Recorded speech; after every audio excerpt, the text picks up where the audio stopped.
The Book of Job. Chapter 1. There was a man in the land of Uz, whose name was Job, and that man was blameless and upright, and one who feared God and shunned evil. And 7 sons and 3 daughters were born to him. Also his possessions were 7,000 sheep, 3,000 camels, 500 yoke of oxen, 500 female donkeys, and a very large household, so that this man was the greatest of all the people of the East. And his sons would go and feast in their houses, each on his appointed day, and would send and invite their 3 sisters to eat and drink with them. So it was, when the days of feasting had run their course, that Job would send and sanctify them, and he would rise early in the morning and offer burnt offerings according to the number of them all. For Job said, "It may be that my sons have sinned and cursed God in their hearts." Thus Job did regularly. Now there was a day when the sons of God came to present themselves before the Lord, and Satan also came among them. And the Lord said to Satan, "From where do you come?" So Satan answered the Lord and said, "From going to and fro on the earth, and from walking back and forth on it." Then the Lord said to Satan, "Have you considered my servant Job, that there is none like him on the earth, a blameless and upright man, one who fears God and shuns evil?" So Satan answered the Lord and said, "Does Job fear God for nothing? Have you not made a hedge around him, around his household, and around all that he has on every side? You have blessed the work of his hands, and his possessions have increased in the land. But now, stretch out your hand and touch all that he has, and he will surely curse you to your face." And the Lord said to Satan, "Behold, all that he has is in your power. Only do not lay a hand on his person." So Satan went out from the presence of the Lord. Now there was a day when his sons and daughters were eating and drinking wine in their oldest brother's house. And a messenger came to Job and said, "The oxen were ploughing, and the donkeys feeding beside them, when the Sabaeans raided them and took them away. Indeed, they have killed the servants with the edge of the sword, and I alone have escaped to tell you." While he was still speaking, another also came and said, "The fire of God fell from heaven, and burned up the sheep and the servants, and consumed them, and I alone have escaped to tell you." While he was still speaking, another also came and said, "The Chaldeans formed 3 bands, raided the camels and took them away, yes, and killed the servants with the edge of the sword, and I alone have escaped to tell you." While he was still speaking, another also came and said, "Your sons and daughters were eating and drinking wine in their oldest brother's house, and suddenly a great wind came from across the wilderness, and struck the 4 corners of the house, and it fell on the young people, and they are dead, and I alone have escaped to tell you." Then Job arose, tore his robe, and shaved his head. And he fell to the ground and worshipped. And he said, "Naked I came from my mother's womb, and naked shall I return there. The Lord gave, and the Lord has taken away. Blessed be the name of the Lord." In all this, Job did not sin nor charge God with wrong. Chapter 2. Again, there was a day when the sons of God came to present themselves before the Lord, and Satan came also among them to present himself before the Lord. And the Lord said to Satan, "From where do you come?" Satan answered the Lord and said, from going to and fro on the earth, and from walking back and forth on it. Then the Lord said to Satan, "Have you considered my servant Job, that there is none like him on the earth, a blameless and upright man, one who fears God and shuns evil? And still he holds fast to his integrity, although you incited me against him, to destroy him without cause." So Satan answered the Lord and said, "Skin for skin?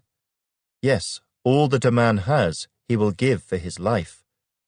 But stretch out your hand now, and touch his bone and his flesh, and he will surely curse you to your face." And the Lord said to Satan, "Behold, he is in your hand, but spare his life." So Satan went out from the presence of the Lord, and struck Job with painful boils, from the sole of his foot to the crown of his head. And he took for himself a potsherd with which to scrape himself, while he sat in the midst of the ashes. Then his wife said to him, "Do you still hold fast to your integrity? Curse God and die." But he said to her, "You speak as one of the foolish women speaks. Shall we indeed accept good from God, and shall we not accept adversity?" In all this, Job did not sin with his lips. Now, when Job's 3 friends heard of all this adversity that had come upon him, each one came from his own place: Eliphaz the Temanite, Bildad the Shuhite, and Zophar the Naamathite. For they had made an appointment together to come and mourn with him, and to comfort him. And when they raised their eyes from afar, and did not recognize him, they lifted their voices and wept. And each one tore his robe, and sprinkled dust on his head toward heaven. So they sat down with him on the ground, 7 days and 7 nights, and no one spoke a word to him, for they saw that his grief was very great. Chapter 3. After this, Job opened his mouth, and cursed the day of his birth. And Job spoke and said, "May the day perish on which I was born, and the night in which it was said, a male child is conceived. May that day be darkness. May God above not seek it, nor the light shine upon it. May darkness and the shadow of death claim it. May a cloud settle on it. May the blackness of the day terrify it. As for that night, may darkness seize it. May it not rejoice among the days of the year. May it not come into the number of the months. Oh, may that night be barren. May no joyful shout come into it. May those curse it who curse the day, those who are ready to arouse Leviathan. May the stars of its morning be dark. May it look for light, but have none, and not see the dawning of the day. Because it did not shut up the doors of my mother's womb, nor hide sorrow from my eyes. Why did I not die at birth? Why did I not perish when I came from the womb? Why did the knees receive me, or why the breasts, that I should nurse? For now I would have lain still and been quiet. I would have been asleep. Then I would have been at rest with kings and counselors of the earth, who built ruins for themselves, or with princes who had gold, who filled their houses with silver. Or why was I not hidden like a stillborn child, like infants who never saw light? There the wicked cease from troubling, and there the weary are at rest. There the prisoners rest together. They do not hear the voice of the oppressor. The small and great are there, and the servant is free from his master. Why is light given to him who is in misery, and life to the bitter of soul, who long for death, but it does not come, and search for it more than hidden treasures, who rejoice exceedingly, and are glad when they can find the grave? Why is light given to a man whose way is hidden, and whom God has hedged in? For my sighing comes before I eat, and my groanings pour out like water. For the thing I greatly feared has come upon me, and what I dreaded has happened to me. I am not at ease, nor am I quiet. I have no rest, for trouble comes. Chapter 4. Then Eliphaz the Temanite answered, and said, If one attempts a word with you, will you become weary? But who can withhold himself from speaking? Surely you have instructed many, and you have strengthened weak hands. Your words have upheld him who was stumbling, and you have strengthened the feeble knees. But now it comes upon you, and you are weary. It touches you, and you are troubled. Is not your reverence your confidence, and the integrity of your ways your hope? Remember now, who ever perished being innocent? Or where were the upright ever cut off?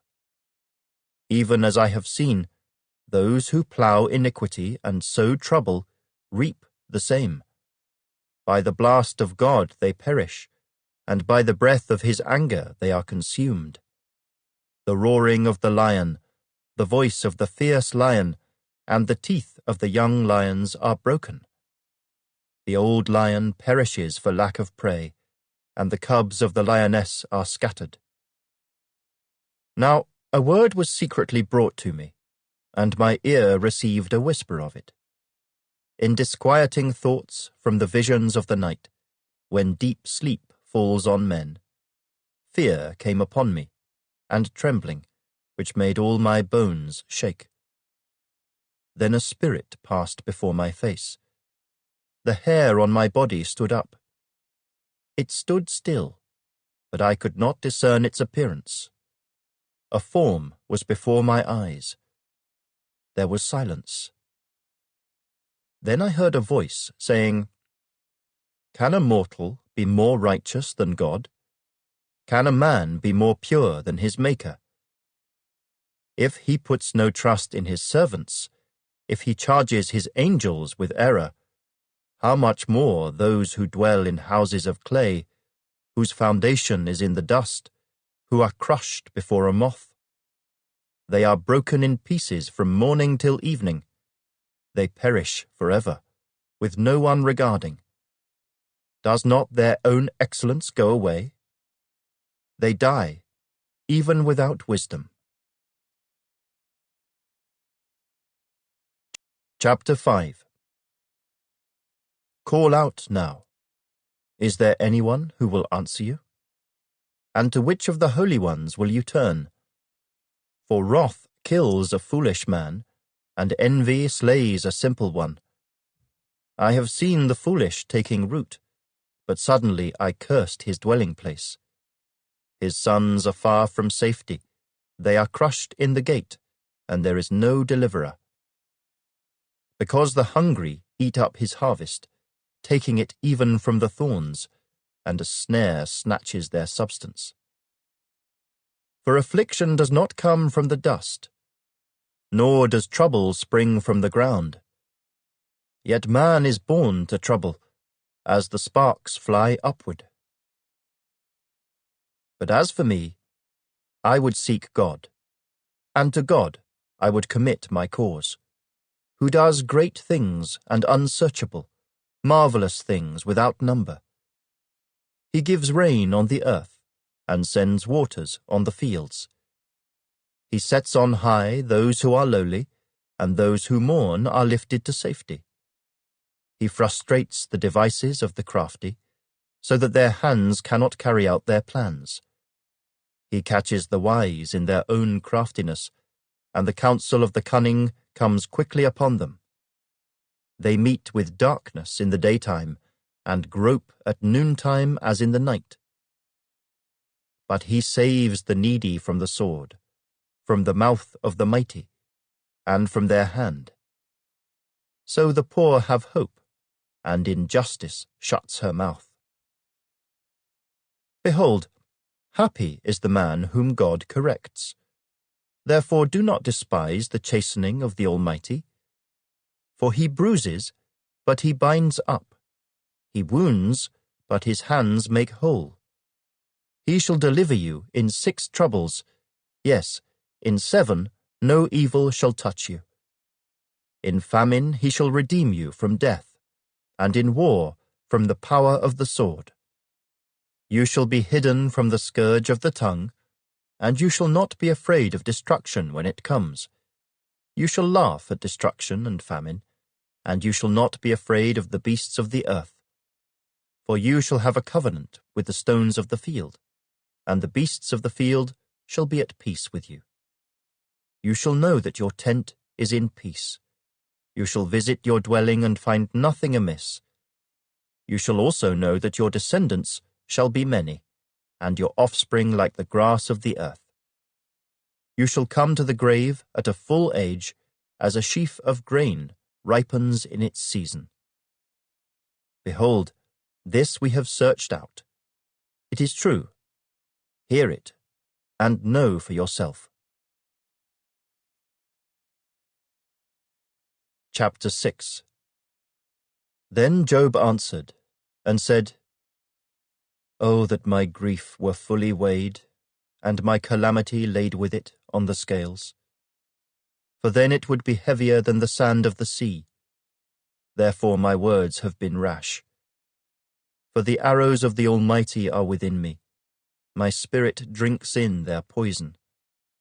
The terrors of God are arrayed against me. Does the wild donkey bray when it has grass? Or does the ox low over its fodder? Can flavorless food be eaten without salt? Or is there any taste in the white of an egg? My soul refuses to touch them. They are as loathsome food to me. Oh, that I might have my request, that God would grant me the thing that I long for, that it would please God to crush me, that he would loose his hand and cut me off. Then I would still have comfort. Though in anguish I would exult. He will not spare, for I have not concealed the words of the Holy One. What strength do I have that I should hope? And what is my end that I should prolong my life? Is my strength the strength of stones, or is my flesh bronze? Is my help not within me, and is success driven from me? To him who is afflicted, kindness should be shown by his friend, even though he forsakes the fear of the Almighty.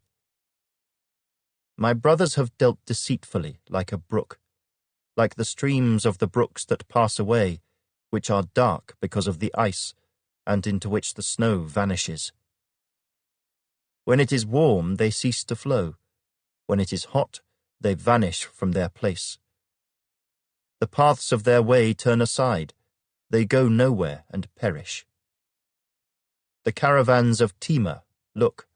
The travelers of Sheba hope for them. They are disappointed because they were confident. They come there and are confused. For now you are nothing. You see terror and are afraid.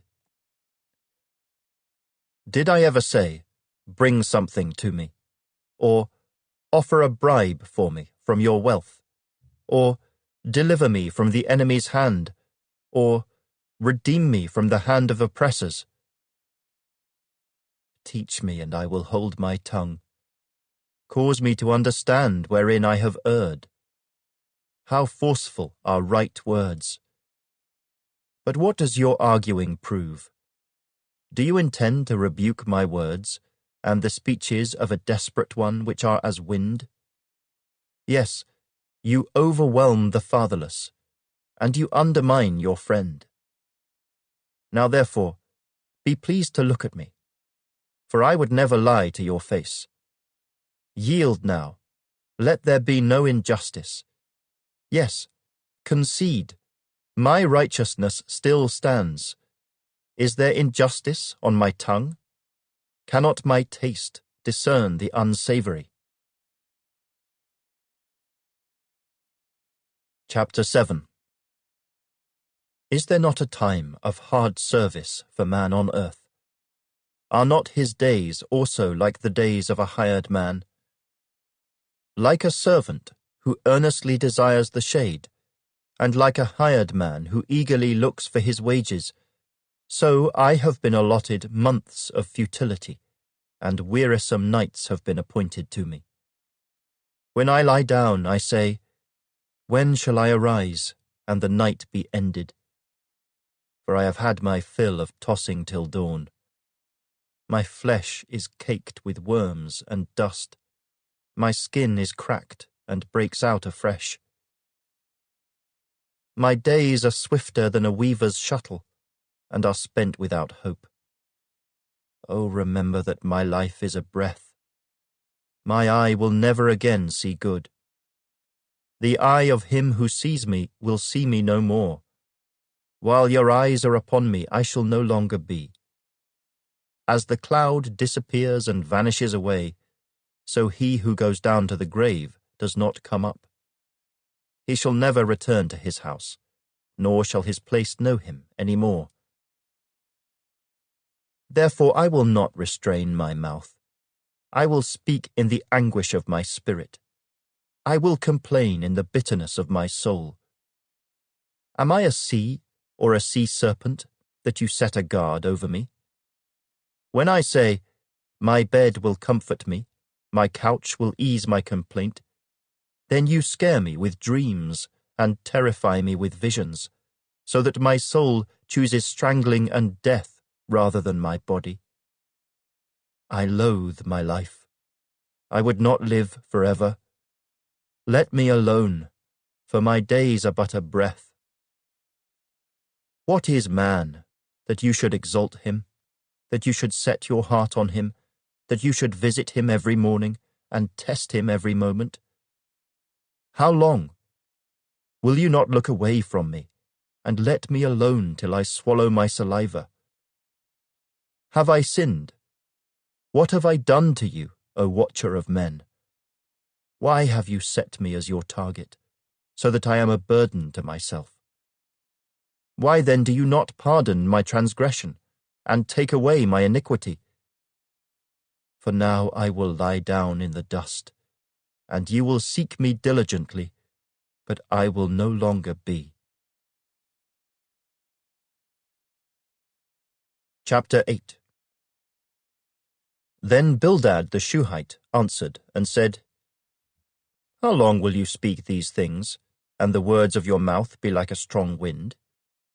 Does God subvert judgment, or does the Almighty pervert justice? If your sons have sinned against him, he has cast them away for their transgression.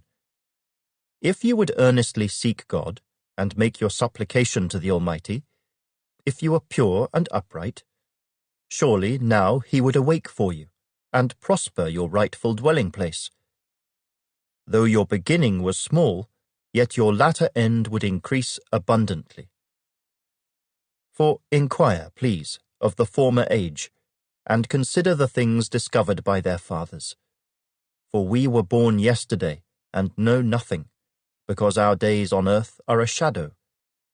Will they not teach you, and tell you, and utter words from their heart? Can the papyrus grow up without a marsh? Can the reeds flourish without water? While it is yet green and not cut down, it withers before any other plant. So are the paths of all who forget God, and the hope of the hypocrite shall perish, whose confidence shall be cut off, and whose trust is a spider's web. He leans on his house, but it does not stand. He holds it fast, but it does not endure. He grows green in the sun, and his branches spread out in his garden. His roots wrap around the rock heap, and look for a place in the stones. If he is destroyed from his place, then it will deny him, saying, I have not seen you. Behold, this is the joy of his way, and out of the earth others will grow. Behold, God will not cast away the blameless, nor will he uphold the evildoers. He will yet fill your mouth with laughing, and your lips with rejoicing. Those who hate you will be clothed with shame, and the dwelling place of the wicked will come to nothing. Chapter 9. Then Job answered and said, Truly, I know it is so. But how can a man be righteous before God? If one wished to contend with him, he could not answer him 1 time out of 1,000. God is wise in heart and mighty in strength. Who has hardened himself against him and prospered? He removes the mountains, and they do not know when he overturns them in his anger. He shakes the earth out of its place, and its pillars tremble. He commands the sun, and it does not rise. He seals off the stars. He alone spreads out the heavens and treads on the waves of the sea. He made the Bear, Orion, and the Pleiades, and the chambers of the south. He does great things past finding out, yes, wonders without number. If he goes by me, I do not see him. If he moves past, I do not perceive him. If he takes away, who can hinder him? Who can say to him, What are you doing? God will not withdraw his anger. The allies of the proud lie prostrate beneath him.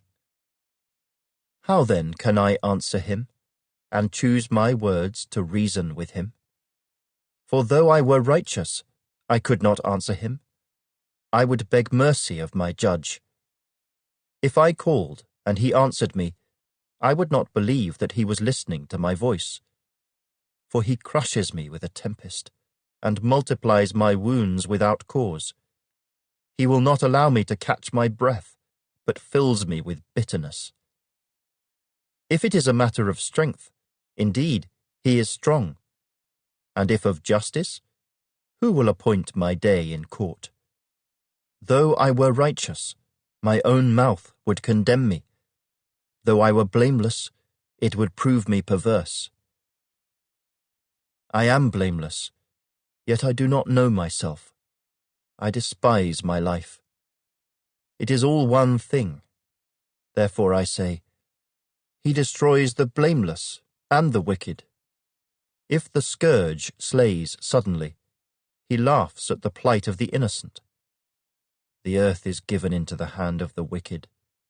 He covers the faces of its judges. If it is not he, who else could it be? Now my days are swifter than a runner. They flee away. They see no good. They pass by like swift ships, like an eagle swooping on its prey. If I say, I will forget my complaint, I will put off my sad face and wear a smile, I am afraid of all my sufferings. I know that you will not hold me innocent. If I am condemned, why then do I labor in vain? If I wash myself with snow water and cleanse my hands with soap, yet you will plunge me into the pit, and my own clothes will abhor me. For he is not a man, as I am, that I may answer him, and that we should go to court together? Nor is there any mediator between us, who may lay his hand on us both. Let him take his rod away from me, and do not let dread of him terrify me. Then I would speak and not fear him, but it is not so with me. Chapter 10. My soul loathes my life. I will give free course to my complaint. I will speak in the bitterness of my soul. I will say to God, Do not condemn me. Show me why you contend with me. Does it seem good to you that you should oppress, that you should despise the work of your hands, and smile on the counsel of the wicked? Do you have eyes of flesh, or do you see as man sees? Are your days like the days of a mortal man? Are your years like the days of a mighty man, that you should seek for my iniquity and search out my sin? Although you know that I am not wicked, and there is no one who can deliver from your hand. Your hands have made me and fashioned me, an intricate unity. Yet you would destroy me. Remember, I pray, that you have made me like clay, and will you turn me into dust again? Did you not pour me out like milk, and curdle me like cheese, clothe me with skin and flesh, and knit me together with bones and sinews? You have granted me life and favor, and your care has preserved my spirit. And these things you have hidden in your heart. I know that this was with you. If I sin, then you mark me, and will not acquit me of my iniquity. If I am wicked, woe to me. Even if I am righteous, I cannot lift up my head. I am full of disgrace. See my misery. If my head is exalted, you hunt me like a fierce lion, and again you show yourself awesome against me.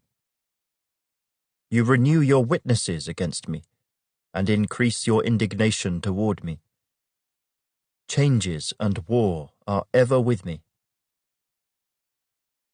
Why then have you brought me out of the womb? Oh, that I had perished, and no eye had seen me. I would have been as though I had not been. I would have been carried from the womb to the grave. Are not my days few? Cease. Leave me alone, that I may take a little comfort, before I go to the place from which I shall not return, to the land of darkness and the shadow of death, a land as dark as darkness itself, as the shadow of death, without any order, where even the light is like darkness. Chapter 11. Then Zophar the Naamathite answered, and said, Should not the multitude of words be answered? And should a man full of talk be vindicated? Should your empty talk make men hold their peace? And when you mock, should no one rebuke you? For you have said, My doctrine is pure, and I am clean in your eyes. But oh, that God would speak and open his lips against you, that he would show you the secrets of wisdom, for they would double your prudence. Know therefore that God exacts from you less than your iniquity deserves. Can you search out the deep things of God? Can you find out the limits of the Almighty? They are higher than heaven. What can you do? Deeper than Sheol. What can you know? Their measure is longer than the earth and broader than the sea. If he passes by, imprisons and gathers to judgment, then who can hinder him? For he knows deceitful men. He sees wickedness also. Will he not then consider it? For an empty-headed man will be wise, when a wild donkey's colt is born a man. If you would prepare your heart, and stretch out your hands toward him, if iniquity were in your hand and you put it far away, and would not let wickedness dwell in your tents, then surely you could lift up your face without spot. Yes, you could be steadfast and not fear, because you would forget your misery and remember it as waters that have passed away, and your life would be brighter than noonday. Though you were dark, you would be like the morning, and you would be secure because there is hope. Yes, you would dig around you and take your rest in safety. You would also lie down, and no one would make you afraid. Yes, many would court your favor. But the eyes of the wicked will fail, and they shall not escape, and their hope, loss of life. Chapter 12. Then Job answered and said, No doubt you are the people, and wisdom will die with you. But I have understanding as well as you. I am not inferior to you. Indeed, who does not know such things as these? I am one mocked by his friends, who called on God, and he answered him, the just and blameless who is ridiculed. A lamp is despised in the thought of one who is at ease. It is made ready for those whose feet slip. The tents of robbers prosper, and those who provoke God are secure in what God provides by his hand. But now ask the beasts, and they will teach you, and the birds of the air, and they will tell you. Or speak to the earth, and it will teach you, and the fish of the sea will explain to you. Who among all these does not know that the hand of the Lord has done this? In whose hand is the life of every living thing, and the breath of all mankind? Does not the ear test words, and the mouth taste its food? Wisdom is with aged men, and with length of days, understanding. With him are wisdom and strength.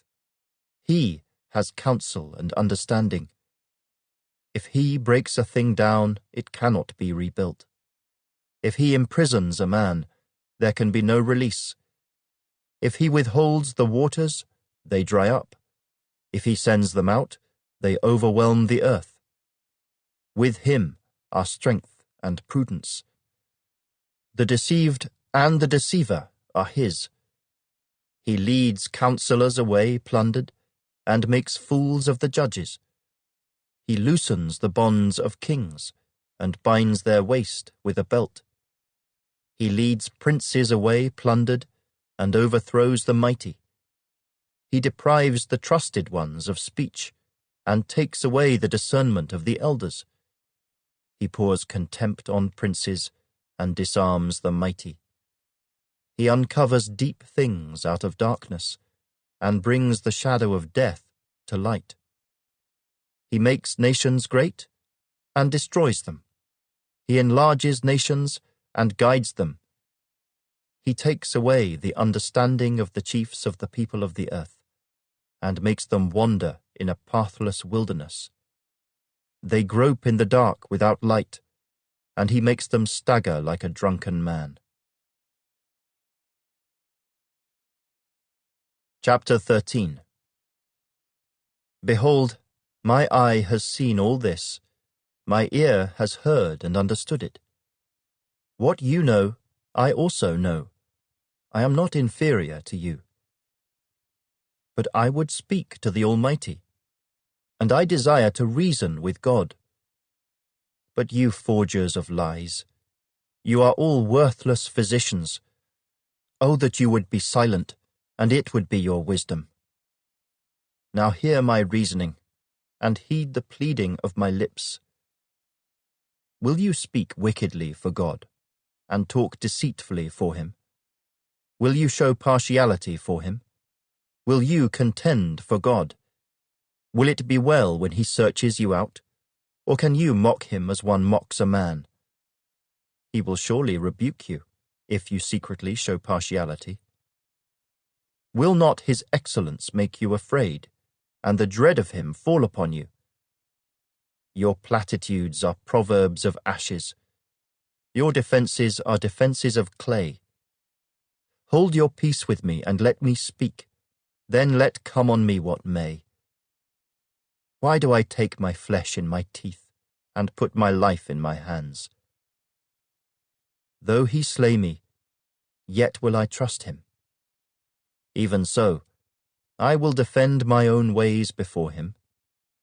He also shall be my salvation, for a hypocrite could not come before him. Listen carefully to my speech, and to my declaration with your ears. See now, I have prepared my case. I know that I shall be vindicated. Who is he who will contend with me? If now I hold my tongue, I perish.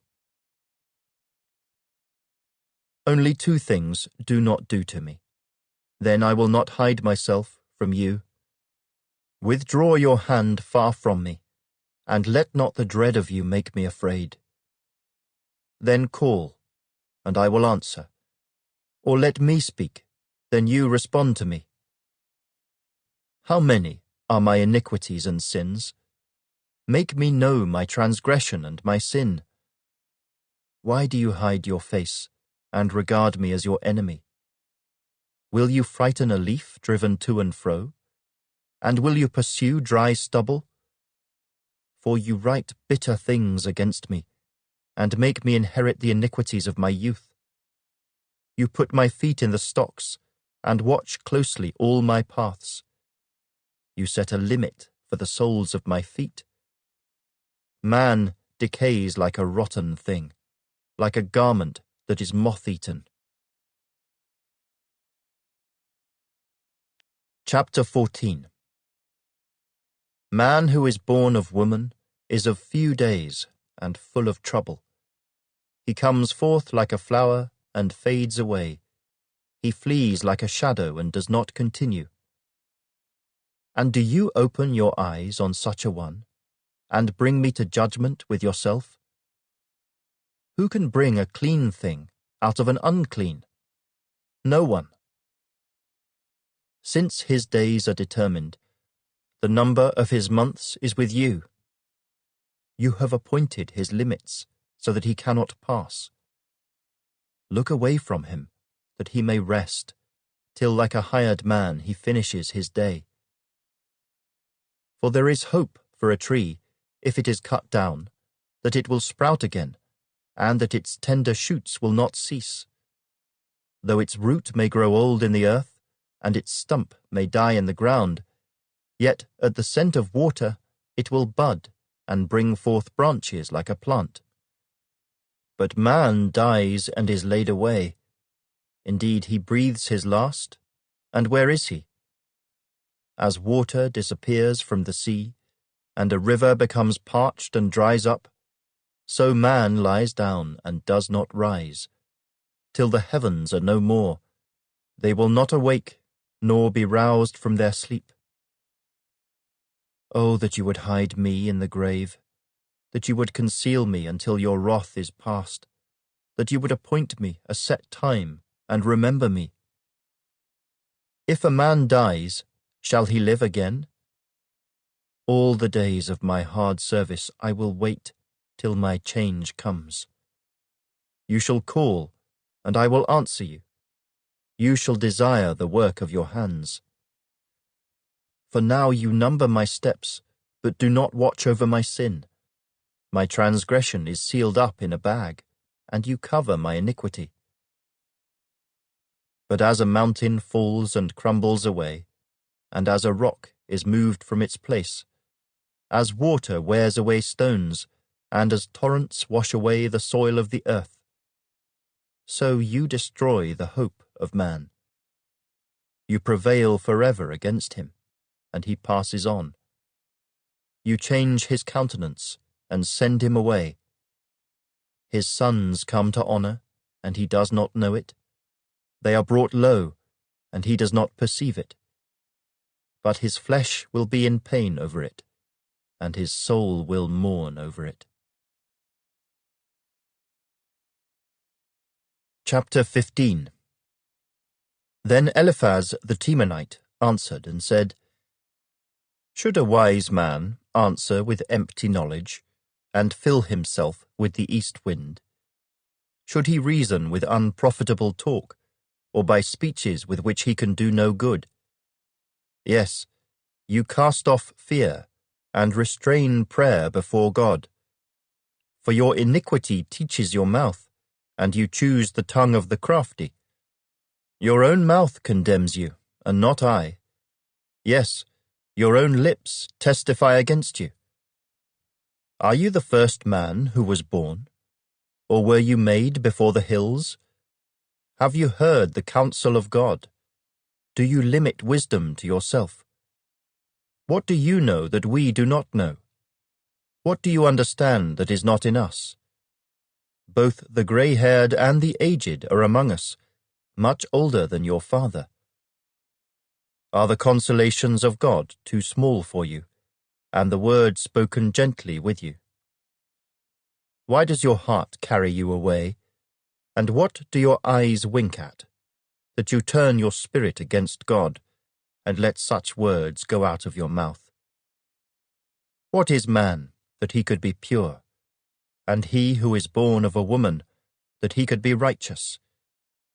If God puts no trust in his saints, and the heavens are not pure in his sight, how much less man, who is abominable and filthy, who drinks iniquity like water? I will tell you, hear me. What I have seen I will declare, what wise men have told, not hiding anything received from their fathers, to whom alone the land was given, and no alien passed among them. The wicked man writhes with pain all his days, and the number of years is hidden from the oppressor. Dreadful sounds are in his ears. In prosperity the destroyer comes upon him. He does not believe that he will return from darkness, for a sword is waiting for him. He wanders about for bread, saying, "Where is it?" He knows that a day of darkness is ready at his hand. Trouble and anguish make him afraid. They overpower him, like a king ready for battle. For he stretches out his hand against God, and acts defiantly against the Almighty, running stubbornly against him with his strong embossed shield. Though he has covered his face with his fatness, and made his waist heavy with fat, he dwells in desolate cities, in houses which no one inhabits, which are destined to become ruins. He will not be rich, nor will his wealth continue, nor will his possessions overspread the earth. He will not depart from darkness. The flame will dry out his branches, and by the breath of his mouth he will go away. Let him not trust in futile things, deceiving himself, for futility will be his reward. It will be accomplished before his time, and his branch will not be green. He will shake off his unripe grape like a vine, and cast off his blossom like an olive tree. For the company of hypocrites will be barren, and fire will consume the tents of bribery. They conceive trouble and bring forth futility. Their womb prepares deceit. Chapter 16. Then Job answered and said, I have heard many such things. Miserable comforters are you all. Shall words of wind have an end? Or what provokes you, that you answer? I also could speak as you do, if your soul were in my soul's place. I could heap up words against you and shake my head at you. But I would strengthen you with my mouth, and the comfort of my lips would relieve your grief. Though I speak, my grief is not relieved, and if I remain silent, how am I eased? But now he has worn me out. You have made desolate all my company. You have shriveled me up, and it is a witness against me.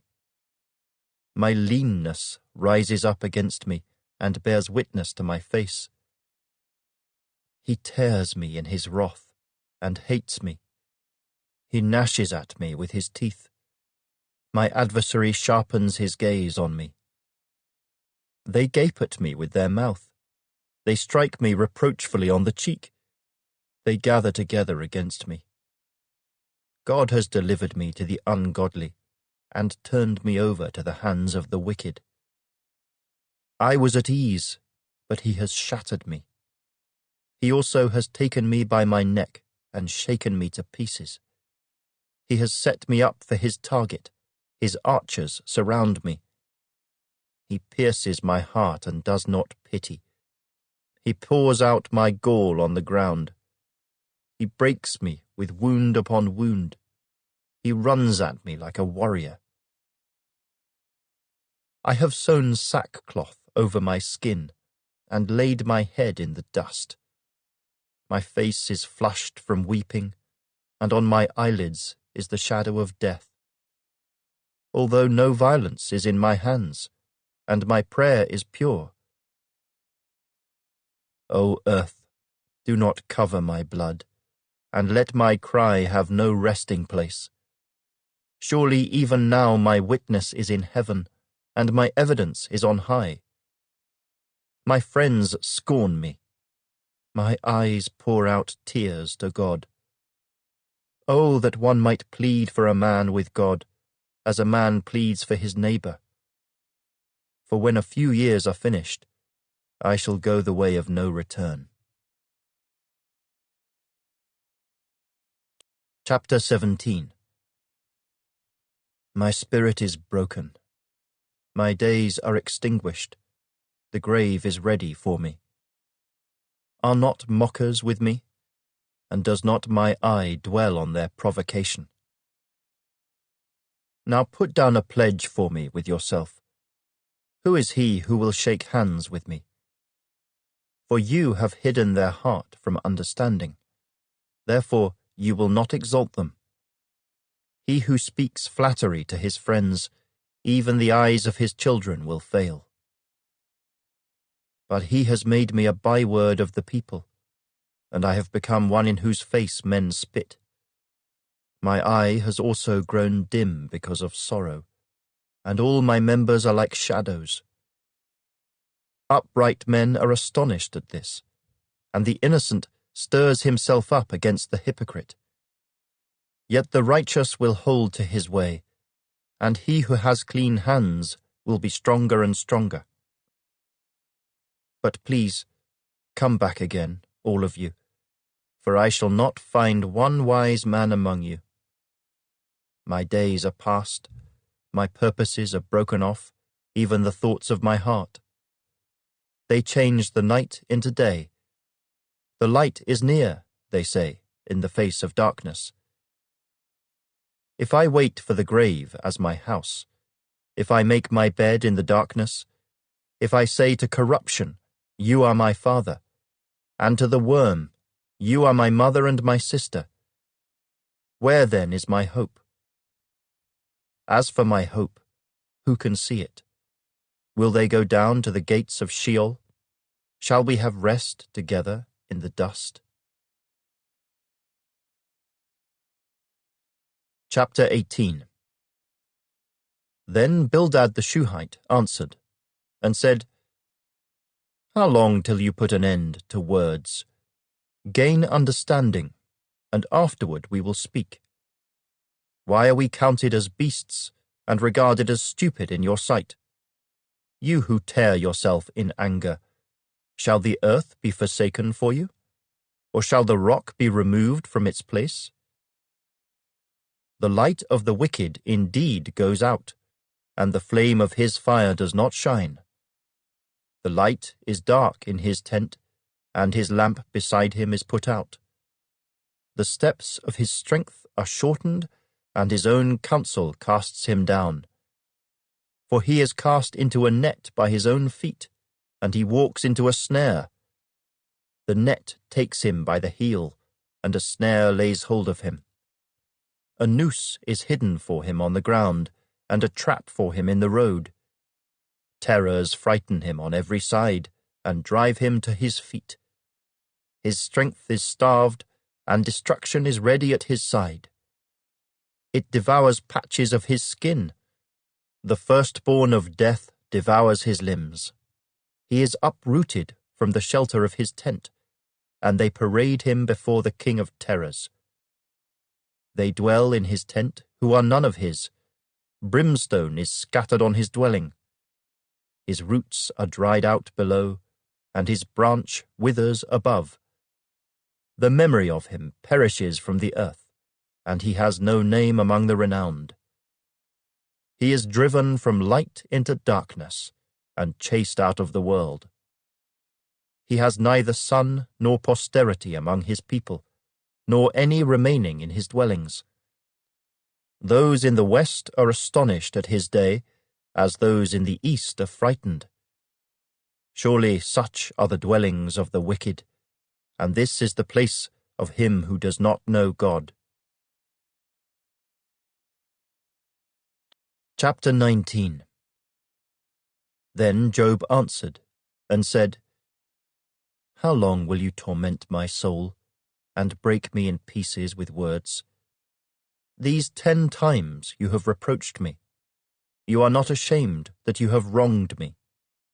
And if indeed I have erred, my error remains with me. If indeed you exalt yourselves against me, and plead my disgrace against me, know then that God has wronged me, and has surrounded me with his net. If I cry out concerning wrong, I am not heard. If I cry aloud, there is no justice. He has fenced up my way so that I cannot pass, and he has set darkness in my paths. He has stripped me of my glory, and taken the crown from my head. He breaks me down on every side, and I am gone. My hope he has uprooted like a tree. He has also kindled his wrath against me, and he counts me as one of his enemies. His troops come together and build up their road against me. They encamp all around my tent. He has removed my brothers far from me, and my acquaintances are completely estranged from me. My relatives have failed, and my close friends have forgotten me. Those who dwell in my house and my maidservants count me as a stranger. I am an alien in their sight. I call my servant, but he gives no answer. I beg him with my mouth. My breath is offensive to my wife, and I am repulsive to the children of my own body. Even young children despise me. I arise and they speak against me. All my close friends abhor me, and those whom I love have turned against me. My bone clings to my skin and to my flesh, and I have escaped by the skin of my teeth. Have pity on me. Have pity on me, O you my friends, for the hand of God has struck me. Why do you persecute me as God does, and are not satisfied with my flesh? Oh, that my words were written! Oh, that they were inscribed in a book! That they were engraved on a rock with an iron pen and lead forever. For I know that my Redeemer lives, and he shall stand at last on the earth.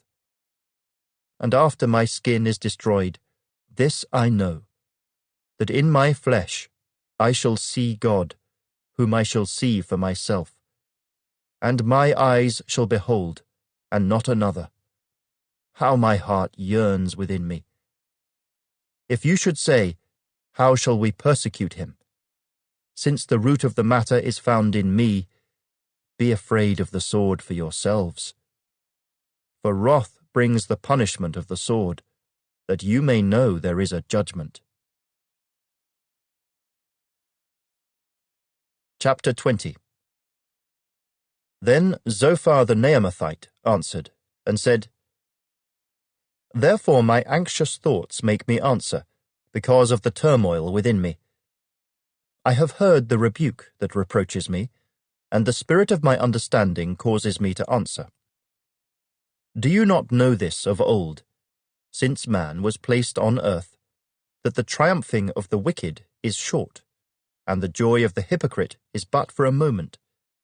Though his haughtiness mounts up to the heavens, and his head reaches to the clouds, yet he will perish forever, like his own refuse.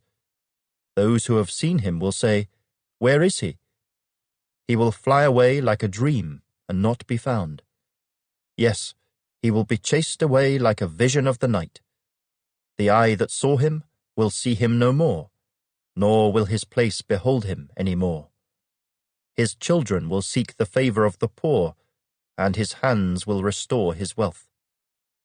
His bones are full of his youthful vigor, but it will lie down with him in the dust.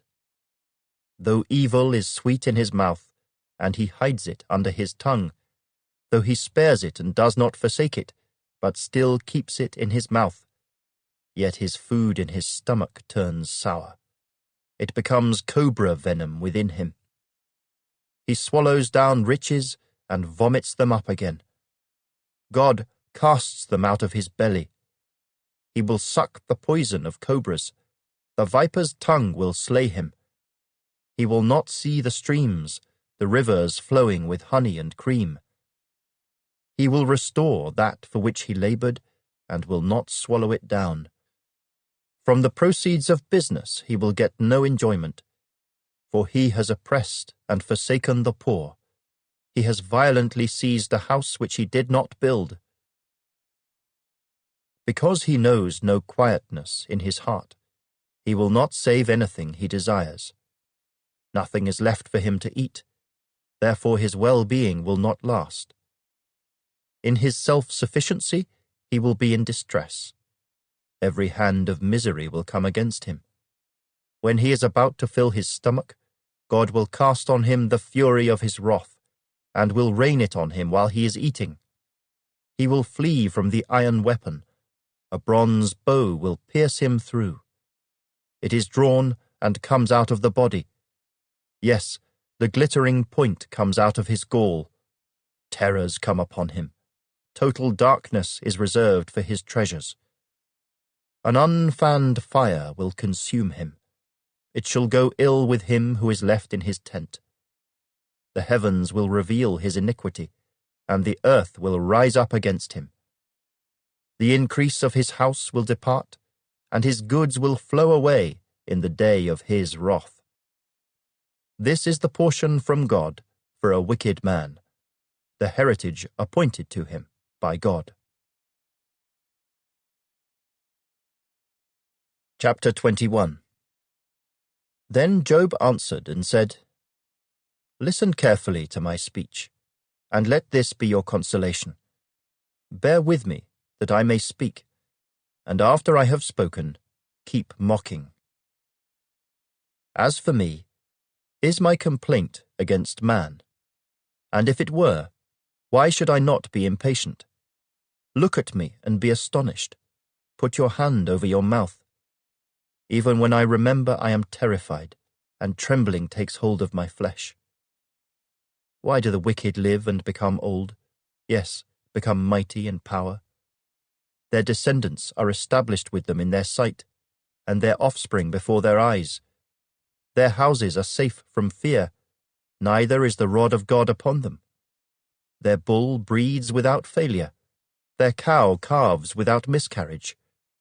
They send forth their little ones like a flock, and their children dance.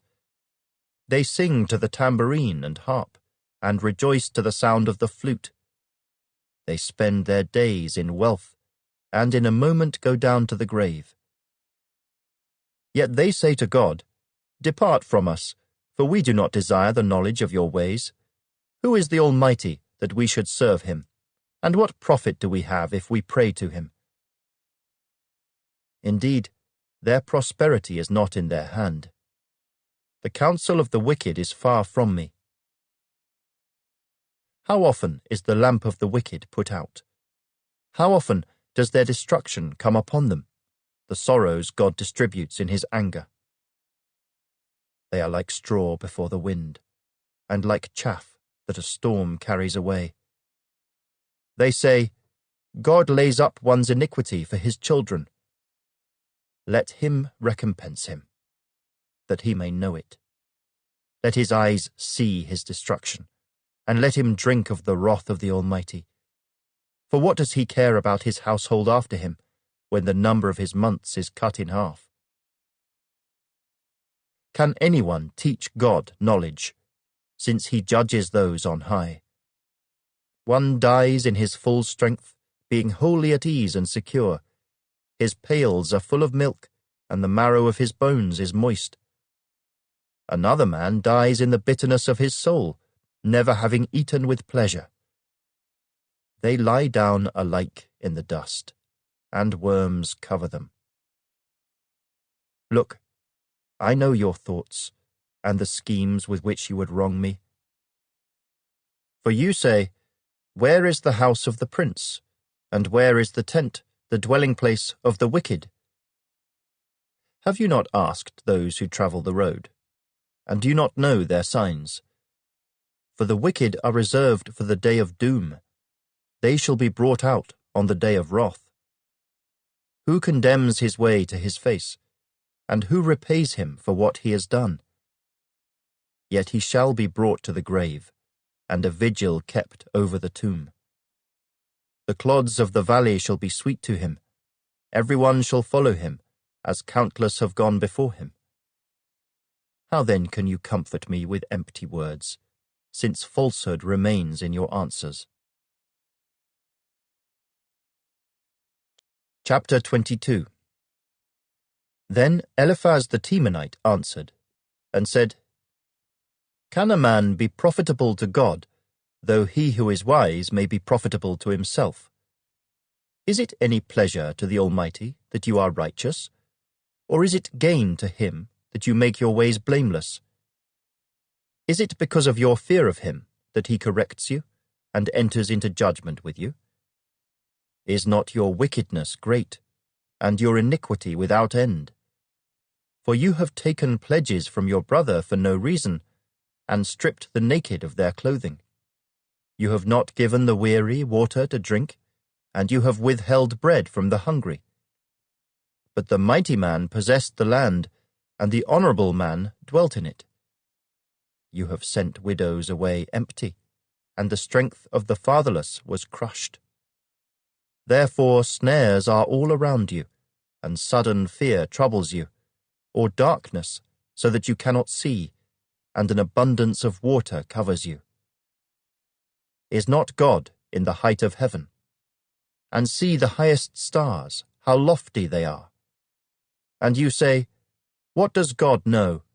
Can he judge through the deep darkness? Thick clouds cover him so that he cannot see, and he walks above the circle of heaven. Will you keep to the old way, which wicked men have trod, who were cut down before their time, whose foundations were swept away by a flood? They said to God, Depart from us. What can the Almighty do to them? Yet he filled their houses with good things. But the counsel of the wicked is far from me. The righteous see it, and are glad, and the innocent laugh at them. Surely our adversaries are cut down, and the fire consumes their remnant.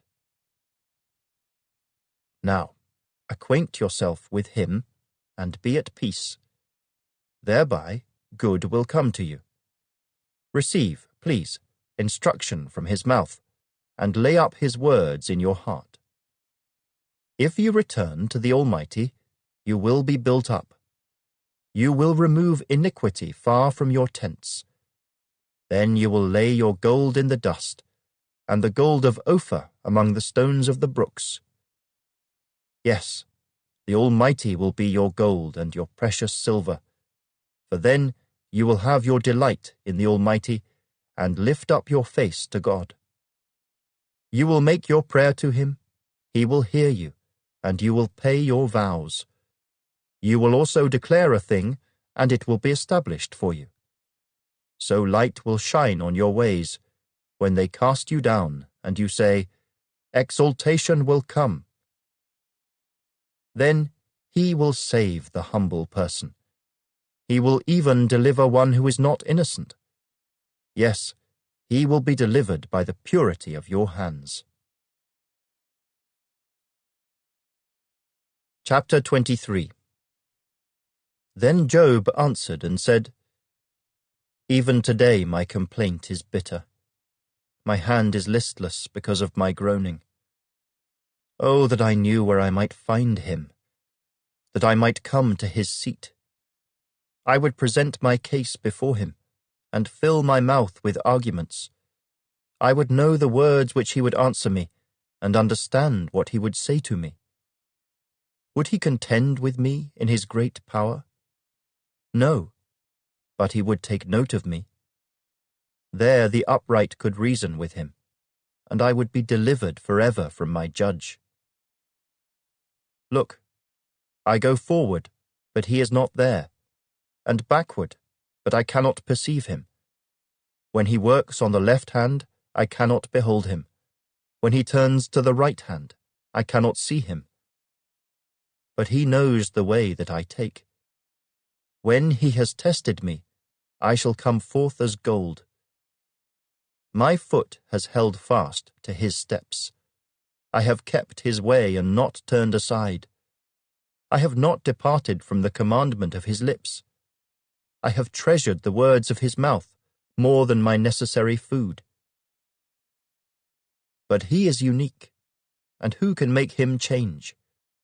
And whatever his soul desires, that he does. For he performs what is appointed for me, and many such things are with him.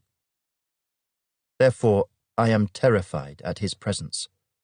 When I consider this, I am afraid of him. For God made my heart weak, and the Almighty terrifies me. Because I was not cut off from the presence of darkness, and he did not hide deep darkness from my face. Chapter 24. Since times are not hidden from the Almighty, why do those who know him see not his days? Some remove landmarks. They seize flocks violently and feed on them. They drive away the donkey of the fatherless. They take the widow's ox as a pledge. They push the needy off the road. All the poor of the land are forced to hide. Indeed, like wild donkeys in the desert, they go out to their work, searching for food. The wilderness yields food for them and for their children. They gather their fodder in the field, and glean in the vineyard of the wicked. They spend the night naked, without clothing, and have no covering in the cold. They are wet with the showers of the mountains, and huddle around the rock for want of shelter. Some snatch the fatherless from the breast, and take a pledge from the poor. They cause the poor to go naked, without clothing, and they take away the sheaves from the hungry. They press out oil within their walls, and tread wine presses, yet suffer thirst.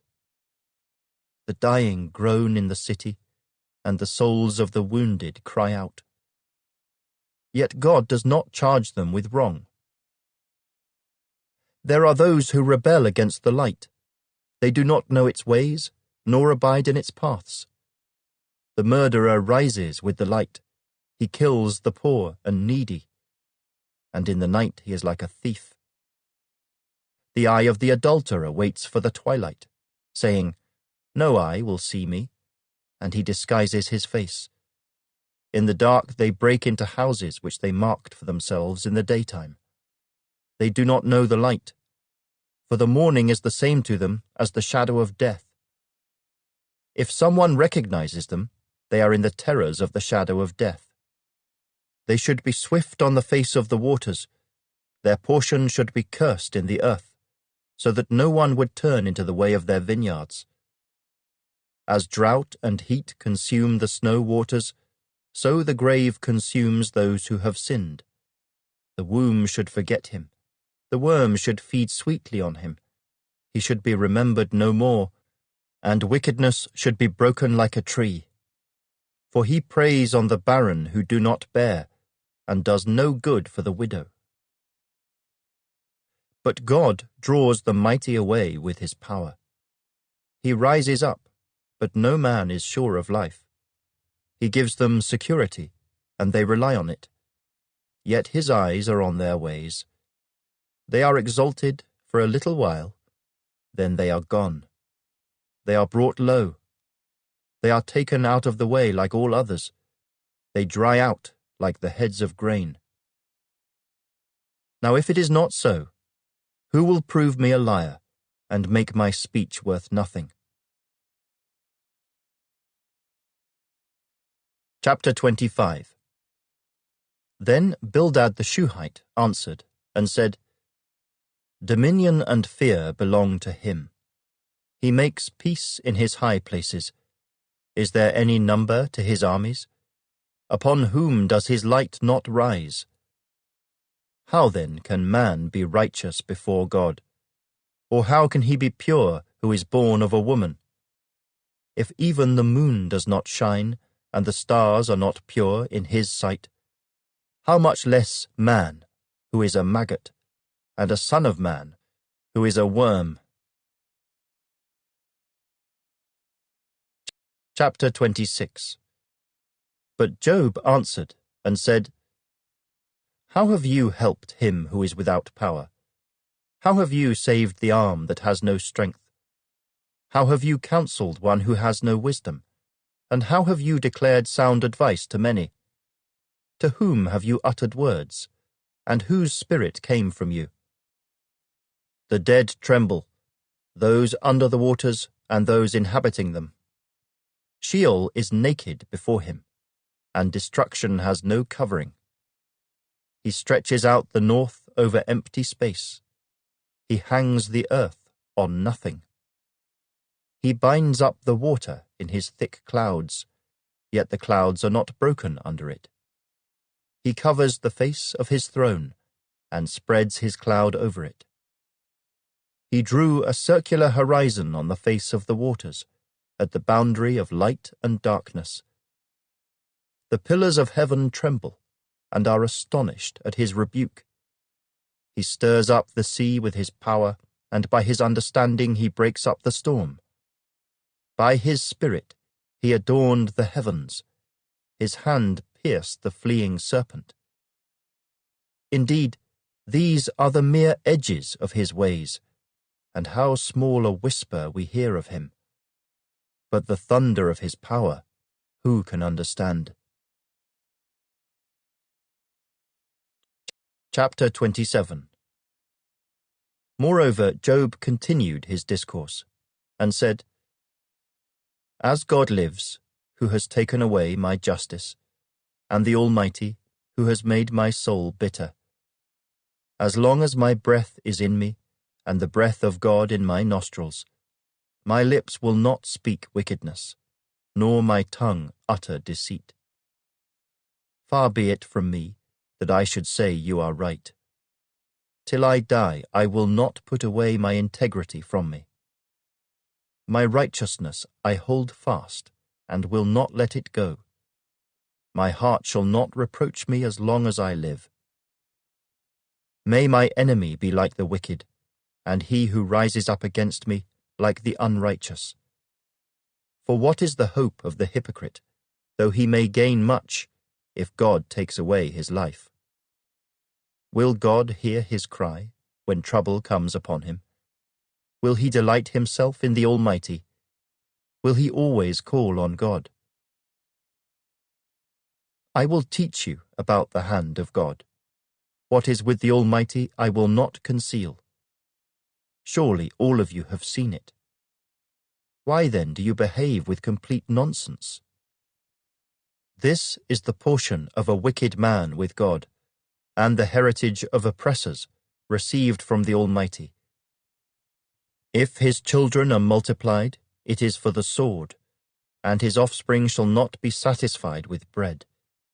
Those who survive him shall be buried in death, and their widows shall not weep.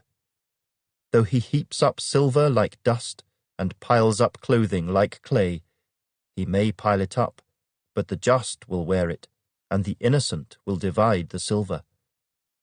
He builds his house like a moth, like a booth which a watchman makes. The rich man will lie down but not be gathered up. He opens his eyes, and he is no more.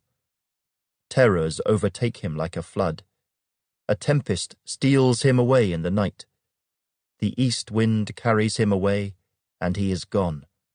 It sweeps him out of his place. It hurls against him and does not spare. He flees desperately from its power. Men shall clap their hands at him, and shall hiss him out of his place. Chapter 28. Surely there is a mine for silver, and a place where gold is refined. Iron is taken from the earth, and copper is smelted from ore. Man puts an end to darkness, and searches every recess for ore in the darkness and the shadow of death. He breaks open a shaft away from people. In places forgotten by feet, they hang far away from men. They swing to and fro. As for the earth, from it comes bread, but underneath it is turned up as by fire. Its stones are the source of sapphires, and it contains gold dust. That path no bird knows, nor has the falcon's eye seen it. The proud lions have not trodden it, nor has the fierce lion passed over it. He puts his hand on the flint. He overturns the mountains at the roots. He cuts out channels in the rocks, and his eye sees every precious thing. He dams up the streams from trickling. What is hidden, he brings forth to light. But where can wisdom be found? And where is the place of understanding?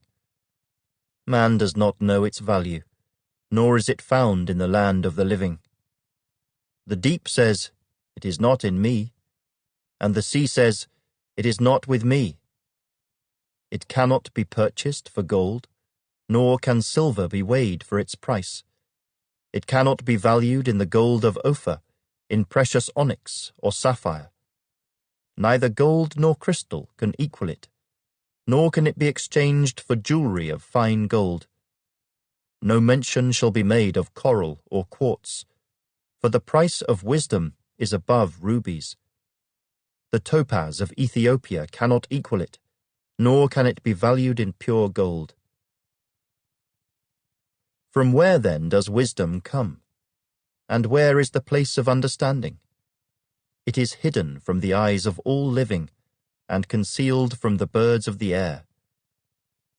Destruction and death say, "We have heard a report about it with our ears." God understands its way, and he knows its place. For he looks to the ends of the earth, and sees under the whole heavens, to establish a weight for the wind, and apportion the waters by measure. When he made a law for the rain, and a path for the thunderbolt, then he saw wisdom, and declared it. He prepared it, indeed, he searched it out. And to man he said, "Behold, the fear of the Lord, that is wisdom, and to depart from evil is understanding." Chapter 29. Job further continued his discourse, and said, "Oh, that I were as in months past, as in the days when God watched over me, when his lamp shone upon my head, and when by his light I walked through darkness.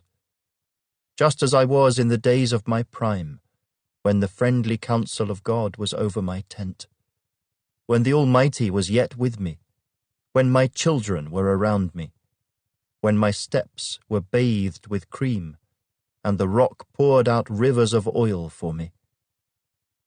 When I went out to the gate by the city, when I took my seat in the open square, the young men saw me and hid, and the aged arose and stood. The princes refrained from talking, and put their hand on their mouth. The voice of nobles was hushed, and their tongue stuck to the roof of their mouth. When the ear heard, then it blessed me. When the eye saw, then it approved me. Because I delivered the poor who cried out, the fatherless, and the one who had no helper.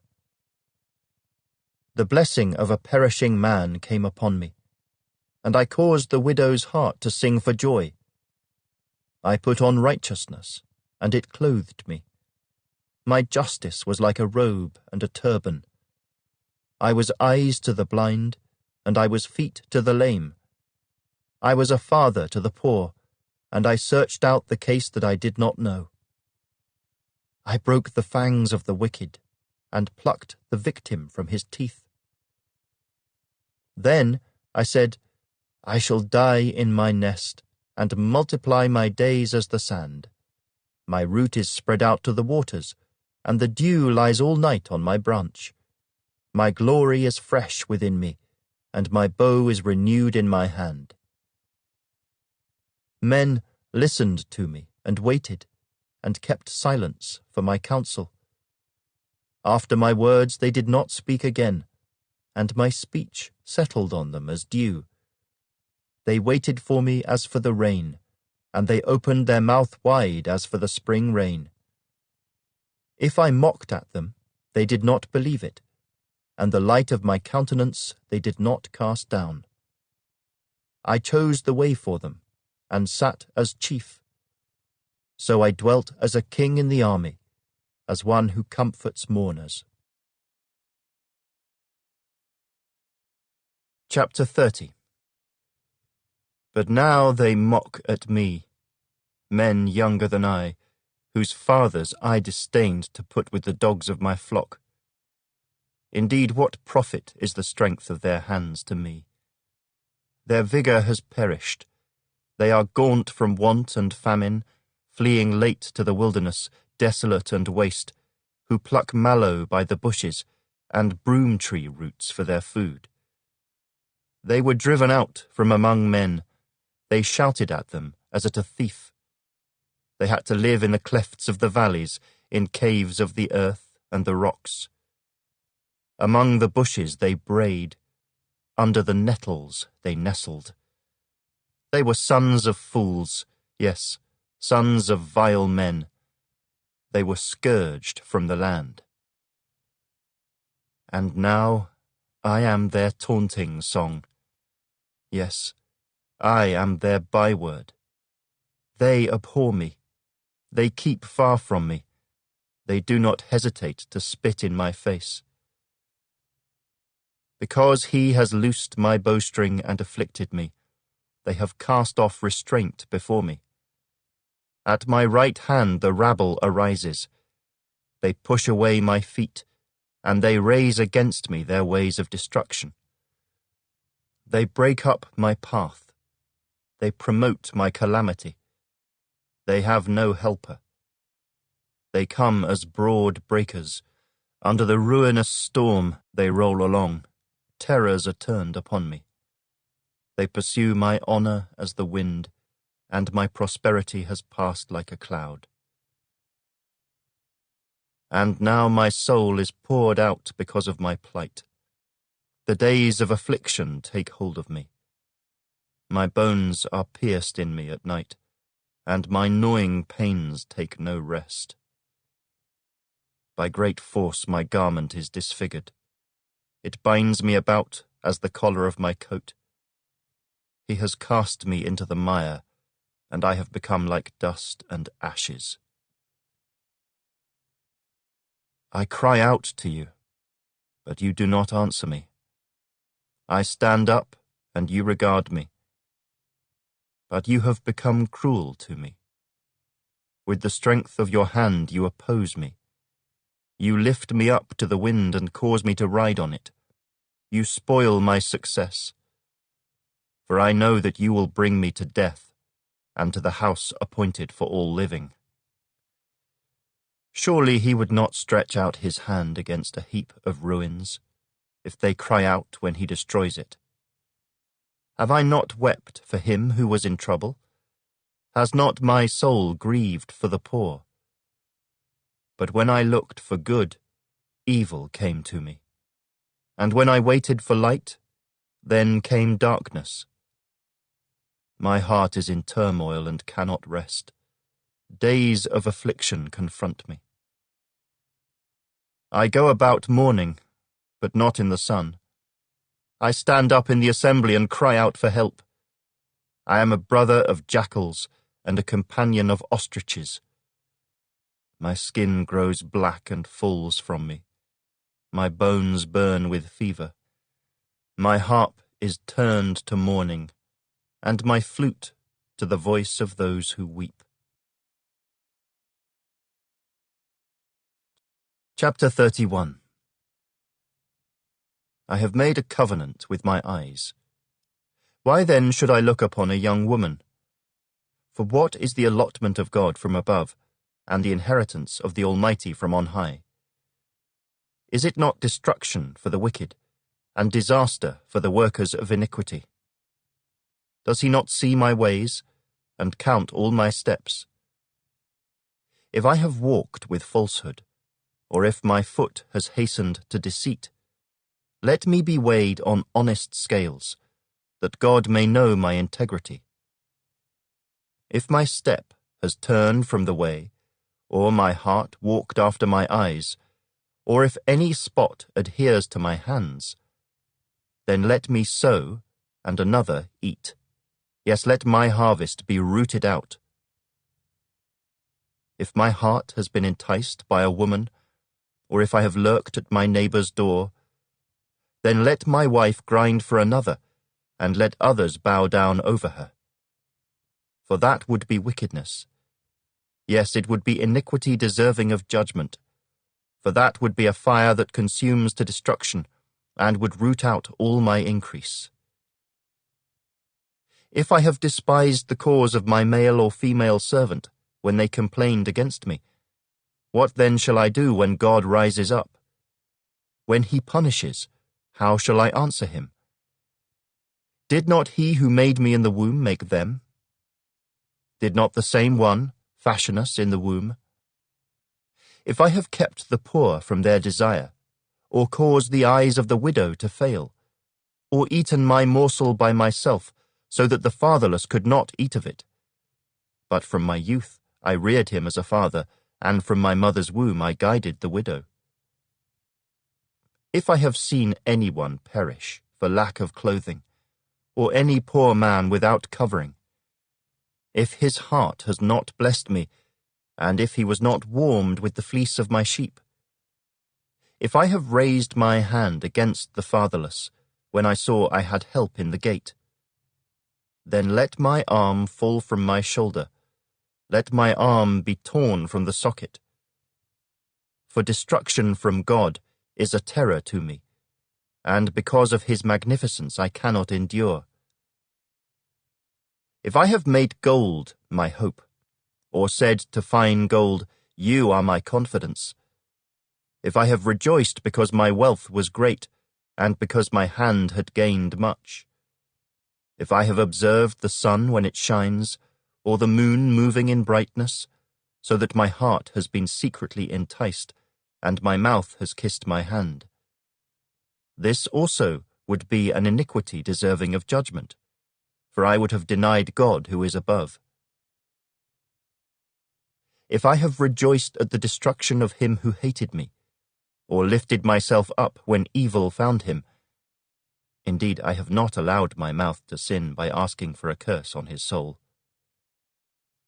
If the men of my tent have not said, who is there that has not been satisfied with his meat? But no sojourner had to lodge in the street, for I have opened my doors to the traveller. If I have covered my transgressions as Adam, by hiding my iniquity in my bosom, because I feared the great multitude, and dreaded the contempt of families, so that I kept silence, and did not go out of the door. Oh, that I had one to hear me. Here is my mark. Oh, that the Almighty would answer me, that my prosecutor had written a book. Surely I would carry it on my shoulder, and bind it on me like a crown. I would declare to him the number of my steps. Like a prince I would approach him. If my land cries out against me, and its furrows weep together, if I have eaten its fruit without money, or caused its owners to lose their lives, then let thistles grow instead of wheat, and weeds instead of barley. The words of Job are ended. Chapter 32. So these three men ceased answering Job, because he was righteous in his own eyes. Then the wrath of Elihu, the son of Barachel the Buzite, of the family of Ram, was aroused against Job. His wrath was aroused because he justified himself rather than God. Also against his three friends his wrath was aroused, because they had found no answer, and yet had condemned Job. Now because they were years older than he Elihu had waited to speak to Job. When Elihu saw that there was no answer in the mouth of these 3 men, his wrath was aroused. So Elihu, the son of Barachel the Buzite, answered and said, I am young in years, and you are very old. Therefore I was afraid, and dared not declare my opinion to you. I said, Age should speak, and multitude of years should teach wisdom. But there is a spirit in man, and the breath of the Almighty gives him understanding. Great men are not always wise, nor do the aged always understand justice. Therefore I say, listen to me. I also will declare my opinion. Indeed, I waited for your words. I listened to your reasonings while you searched out what to say. I paid close attention to you. And surely not one of you convinced Job, or answered his words, lest you say, we have found wisdom. God will vanquish him, not man. Now he has not directed his words against me, so I will not answer him with your words. They are dismayed and answer no more. Words escape them, and I have waited, because they did not speak, because they stood still and answered no more. I also will answer my part. I too will declare my opinion, for I am full of words. The spirit within me compels me. Indeed, my belly is like wine that has no vent. It is ready to burst like new wineskins. I will speak, that I may find relief. I must open my lips and answer. Let me not, I pray, show partiality to anyone, nor let me flatter any man. For I do not know how to flatter, else my Maker would soon take me away. Chapter 33. But please, Job, hear my speech, and listen to all my words. Now I open my mouth. My tongue speaks in my mouth, my words come from my upright heart. My lips utter pure knowledge. The Spirit of God has made me, and the breath of the Almighty gives me life. If you can answer me, set your words in order before me. Take your stand. Truly, I am as your spokesman before God. I also have been formed out of clay. Surely no fear of me will terrify you, nor will my hand be heavy on you. Surely you have spoken in my hearing, and I have heard the sound of your words, saying, I am pure, without transgression, I am innocent, and there is no iniquity in me. Yet he finds occasions against me. He counts me as his enemy. He puts my feet in the stocks, he watches all my paths. Look, in this you are not righteous. I will answer you, for God is greater than man. Why do you contend with him? For he does not give an accounting of any of his words. For God may speak in one way or in another, yet man does not perceive it. In a dream, in a vision of the night, when deep sleep falls upon men, while slumbering on their beds, then he opens the ears of men, and seals their instruction. In order to turn man from his deed, and conceal pride from man, he keeps back his soul from the pit, and his life from perishing by the sword. Man is also chastened with pain on his bed, and with strong pain in many of his bones, so that his life abhors bread, and his soul succulent food. His flesh wastes away from sight, and his bones stick out which once were not seen. Yes, his soul draws near the pit, and his life to the executioners. If there is a messenger for him, a mediator, one among 1,000, to show man his uprightness, then he is gracious to him, and says, Deliver him from going down to the pit. I have found a ransom. His flesh shall be young like a child's. He shall return to the days of his youth. He shall pray to God, and he will delight in him. He shall see his face with joy, for he restores to man his righteousness. Then he looks at men and says, I have sinned and perverted what was right, and it did not profit me. He will redeem his soul from going down to the pit, and his life shall see the light. Behold, God works all these things, twice, in fact 3 times with a man, to bring back his soul from the pit, that he may be enlightened with the light of life. Give ear, Job. Listen to me. Hold your peace, and I will speak. If you have anything to say, answer me. Speak, for I desire to justify you. If not, listen to me. Hold your peace, and I will teach you wisdom. Chapter 34. Elihu further answered, and said, Hear my words, you wise men. Give ear to me, you who have knowledge. For the ear tests words as the palate tastes food. Let us choose justice for ourselves. Let us know among ourselves what is good.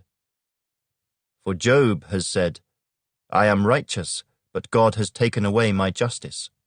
Should I lie concerning my right? My wound is incurable, though I am without transgression.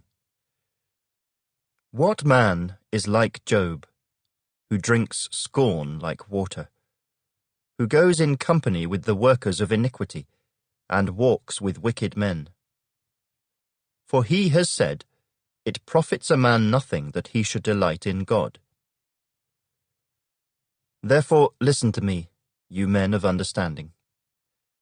Far be it from God to do wickedness, and from the Almighty to commit iniquity.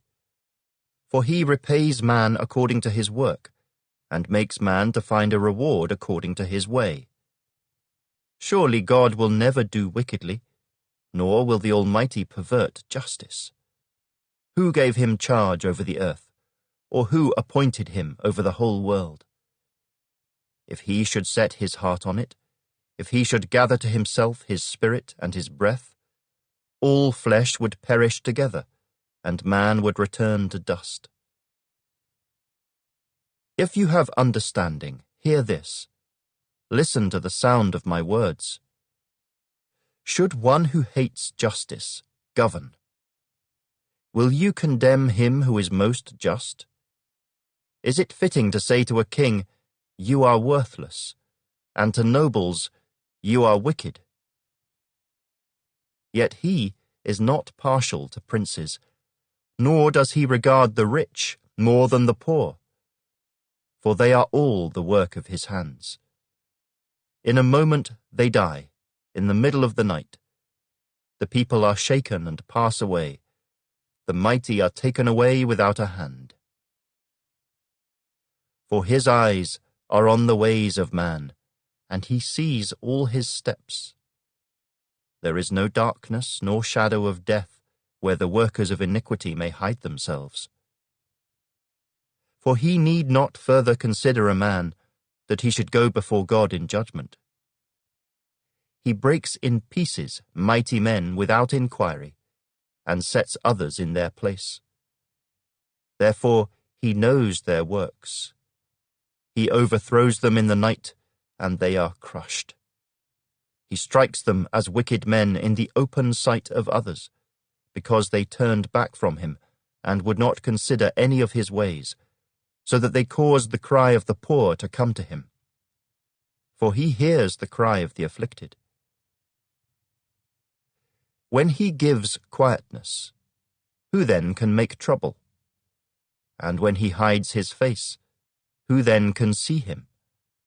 Whether it is against a nation or a man alone, that the hypocrite should not reign, lest the people be ensnared.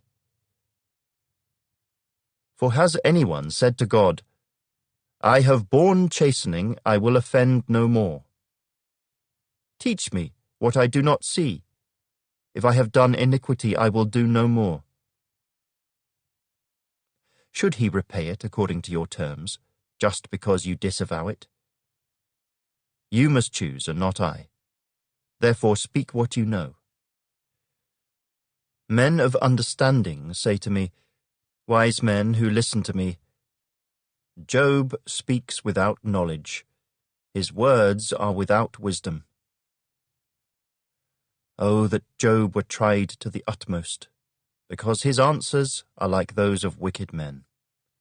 For he adds rebellion to his sin. He claps his hands among us and multiplies his words against God. Chapter 35. Moreover, Elihu answered and said, Do you think this is right? Do you say, My righteousness is more than God's? For you say, What advantage will it be to you? What profit shall I have more than if I had sinned? I will answer you, and your companions with you. Look to the heavens and see, and behold the clouds. They are higher than you. If you sin, what do you accomplish against him? Or if your transgressions are multiplied, what do you do to him? If you are righteous, what do you give him? Or what does he receive from your hand? Your wickedness affects a man such as you, and your righteousness a son of man. Because of the multitude of oppressions, they cry out. They cry out for help because of the arm of the mighty. But no one says, Where is God my Maker, who gives songs in the night, who teaches us more than the beasts of the earth, and makes us wiser than the birds of heaven? There they cry out, but he does not answer, because of the pride of evil men. Surely God will not listen to empty talk, nor will the Almighty regard it. Although you say you do not see him, yet justice is before him, and you must wait for him. And now, because he has not punished in his anger, nor taken much notice of folly, therefore Job opens his mouth in vain. He multiplies words without knowledge. Chapter 36. Elihu also proceeded and said, Bear with me a little, and I will show you that there are yet words to speak on God's behalf. I will fetch my knowledge from afar. I will ascribe righteousness to my Maker, for truly my words are not false. One who is perfect in knowledge is with you. Behold, God is mighty, but despises no one. He is mighty in strength of understanding. He does not preserve the life of the wicked, but gives justice to the oppressed. He does not withdraw his eyes from the righteous, but they are on the throne with kings, for he has seated them forever, and they are exalted. And if they are bound in fetters, held in the cords of affliction, then he tells them their work and their transgressions, that they have acted defiantly. He also opens their ear to instruction, and commands that they turn from iniquity.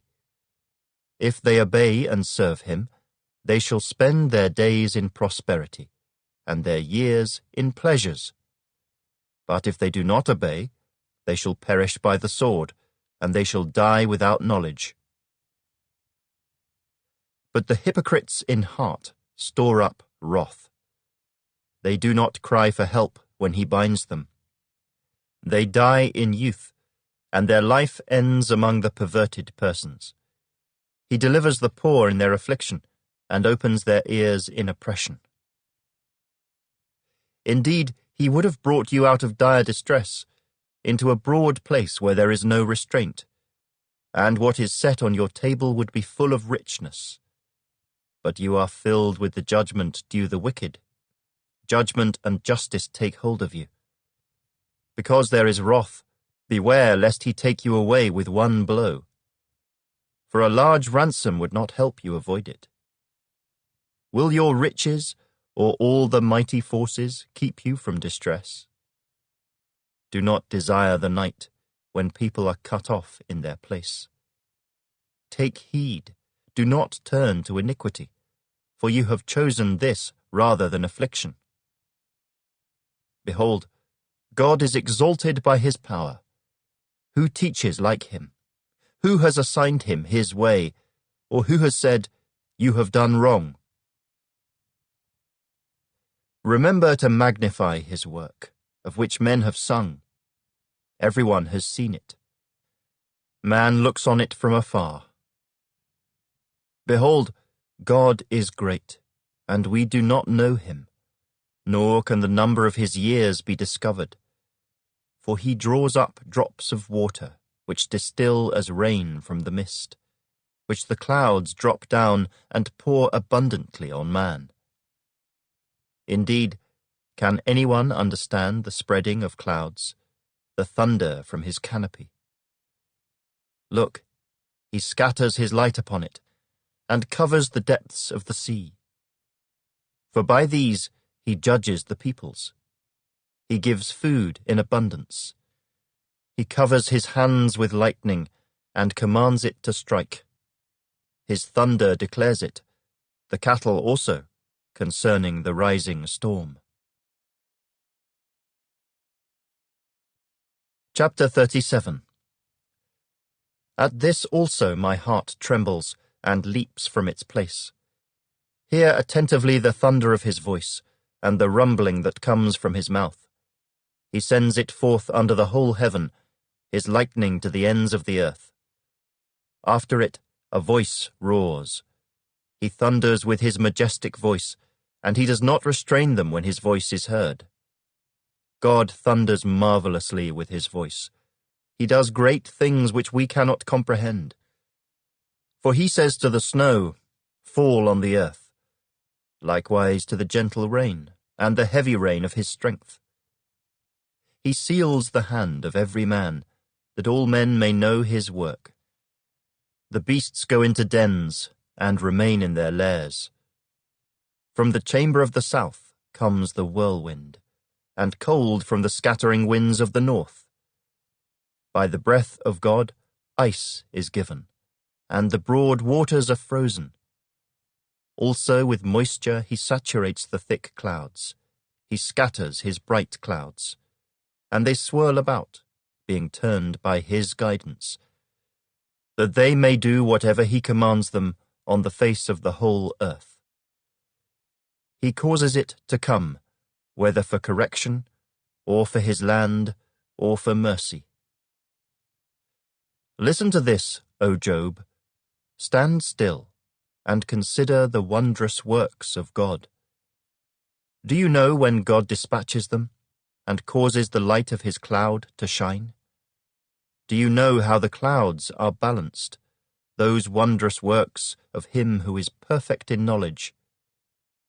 Why are your garments hot, when he quiets the earth by the south wind? With him have you spread out the skies, strong as a cast metal mirror? Teach us what we should say to him, for we can prepare nothing because of the darkness. Should he be told that I wish to speak? If a man were to speak, surely he would be swallowed up. Even now, men cannot look at the light when it is bright in the skies, when the wind has passed and cleared them. He comes from the north as golden splendor. With God is awesome majesty. As for the Almighty, we cannot find him. He is excellent in power, in judgment, and abundant justice. He does not oppress. Therefore men fear him. He shows no partiality to any who are wise of heart. Chapter 38. Then the Lord answered Job out of the whirlwind, and said, Who is this, who darkens counsel by words without knowledge? Now prepare yourself like a man. I will question you, and you shall answer me. Where were you when I laid the foundations of the earth? Tell me, if you have understanding. Who determined its measurements? Surely you know. Or who stretched the line upon it? To what were its foundations fastened? Or who laid its cornerstone, when the morning stars sang together, and all the sons of God shouted for joy?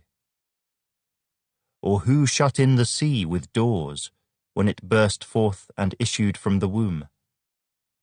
When I made the clouds its garment, and thick darkness its swaddling band? When I fixed my limit for it, and set bars and doors? When I said, this far you may come, but no farther, and here your proud waves must stop? Have you commanded the morning since your days began, and caused the dawn to know its place, that it might take hold of the ends of the earth, and the wicked be shaken out of it? It takes on form like clay under a seal, and stands out like a garment. From the wicked their light is withheld, and the upraised arm is broken. Have you entered the springs of the sea? Or have you walked in search of the depths? Have the gates of death been revealed to you? Or have you seen the doors of the shadow of death?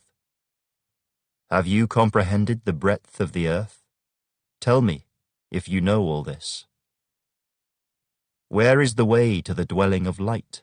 And darkness, where is its place, that you may take it to its territory, that you may know the paths to its home? Do you know it because you were born then, or because the number of your days is great? Have you entered the treasury of snow, or have you seen the treasury of hail, which I have reserved for the time of trouble, for the day of battle and war? By what way is light diffused, or the east wind scattered over the earth? Who has divided a channel for the overflowing water, or a path for the thunderbolt, to cause it to rain on a land where there is no one, a wilderness in which there is no man? To satisfy the desolate waste, and cause to spring forth the growth of tender grass? Has the rain a father? Or who has begotten the drops of dew? From whose womb comes the ice, and the frost of heaven, who gives it birth? The waters harden like stone, and the surface of the deep is frozen. Can you bind the cluster of the Pleiades, or loose the belt of Orion? Can you bring out Mazzaroth in its season, or can you guide the great bear with its cubs? Do you know the ordinances of the heavens? Can you set their dominion over the earth? Can you lift up your voice to the clouds, that an abundance of water may cover you? Can you send out lightnings that they may go and say to you, here we are? Who has put wisdom in the mind? Or who has given understanding to the heart? Who can number the clouds by wisdom? Or who can pour out the bottles of heaven, when the dust hardens in clumps and the clods cling together? Can you hunt the prey for the lion, or satisfy the appetite of the young lions, when they crouch in their dens or lurk in their lairs to lie in wait? Who provides food for the raven, when its young ones cry to God, and wander about for lack of food? Chapter 39. Do you know the time when the wild mountain goats bear young? Or can you mark when the deer gives birth? Can you number the months that they fulfill? Or do you know the time when they bear young? They bow down, they bring forth their young, they deliver their offspring. Their young ones are healthy, they grow strong with grain, they depart and do not return to them. Who set the wild donkey free? Who loosed the bonds of the onager, whose home I have made the wilderness, and the barren land his dwelling? He scorns the tumult of the city. He does not heed the shouts of the driver. The range of the mountains is his pasture, and he searches after every green thing. Will the wild ox be willing to serve you? Will he bed by your manger? Can you bind the wild ox in the furrow with ropes, or will he plough the valleys behind you? Will you trust him because his strength is great, or will you leave your labor to him? Will you trust him to bring home your grain and gather it to your threshing floor? The wings of the ostrich wave proudly, but are her wings and pinions like the kindly storks? For she leaves her eggs on the ground and warms them in the dust. She forgets that a foot may crush them, or that a wild beast may break them. She treats her young harshly, as though they were not hers. Her labor is in vain without concern, because God deprived her of wisdom, and did not endow her with understanding. When she lifts herself on high, she scorns the horse and its rider. Have you given the horse strength? Have you clothed his neck with thunder? Can you frighten him like a locust? His majestic snorting strikes terror. He paws in the valley and rejoices in his strength. He gallops into the clash of arms. He mocks at fear and is not frightened, nor does he turn back from the sword. The quiver rattles against him, the glittering spear and javelin. He devours the distance with fierceness and rage, nor does he come to a halt because the trumpet has sounded. At the blast of the trumpet he says, "Aha!" He smells the battle from afar, the thunder of captains and shouting. Does the hawk fly by your wisdom, and spread its wings toward the south? Does the eagle mount up at your command, and make its nest on high? On the rock it dwells and resides, on the crag of the rock and the stronghold. From there it spies out the prey. Its eyes observe from afar. Its young ones suck up blood, and where the slain are, there it is. Chapter 40.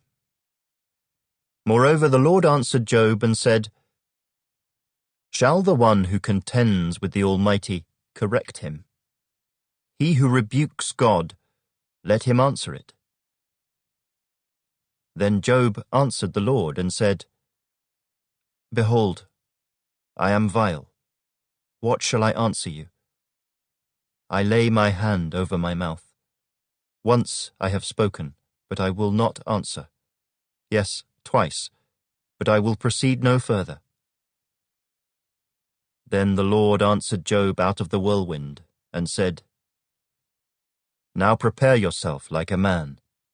I will question you, and you shall answer me. Would you indeed annul my judgment? Would you condemn me that you may be justified? Have you an arm like God, or can you thunder with a voice like his? Then adorn yourself with majesty and splendor, and array yourself with glory and beauty. Disperse the rage of your wrath. Look on everyone who is proud, and humble him. Look on everyone who is proud, and bring him low. Tread down the wicked in their place. Hide them in the dust together. Bind their faces in hidden darkness. Then I will also confess to you that your own right hand can save you. Look now at the behemoth which I made along with you. He eats grass like an ox. See now, his strength is in his hips, and his power is in his stomach muscles. He moves his tail like a cedar. The sinews of his thighs are tightly knit. His bones are like beams of bronze, his ribs like bars of iron. He is the first of the ways of God. Only he who made him can bring near his sword. Surely the mountains yield food for him, and all the beasts of the field play there. He lies under the lotus trees in a covert of reeds and marsh. The lotus trees cover him with their shade. The willows by the brook surround him. Indeed, the river may rage, yet he is not disturbed. He is confident, though the Jordan gushes into his mouth, though he takes it in his eyes, or one pierces his nose with a snare. Chapter 41. Can you draw out Leviathan with a hook, or snare his tongue with a line which you lower? Can you put a reed through his nose, or pierce his jaw with a hook? Will he make many supplications to you? Will he speak softly to you? Will he make a covenant with you? Will you take him as a servant forever? Will you play with him as with a bird, or will you leash him for your maidens? Will your companions make a banquet of him? Will they apportion him among the merchants? Can you fill his skin with harpoons, or his head with fishing spears? Lay your hand on him. Remember the battle. Never do it again. Indeed, any hope of overcoming him is false. Shall one not be overwhelmed at the sight of him? No one is so fierce that he would dare stir him up. Who then is able to stand against me? Who has preceded me that I should pay him? Everything under heaven is mine. I will not conceal his limbs, his mighty power, or his graceful proportions. Who can remove his outer coat? Who can approach him with a double bridle? Who can open the doors of his face with his terrible teeth all around? His rows of scales are his pride, shut up tightly as with a seal. One is so near another that no air can come between them. They are joined one to another, they stick together and cannot be parted. His sneezings flash forth light, and his eyes are like the eyelids of the morning. Out of his mouth go burning lights, sparks of fire shoot out. Smoke goes out of his nostrils as from a boiling pot and burning rushes. His breath kindles coals, and a flame goes out of his mouth.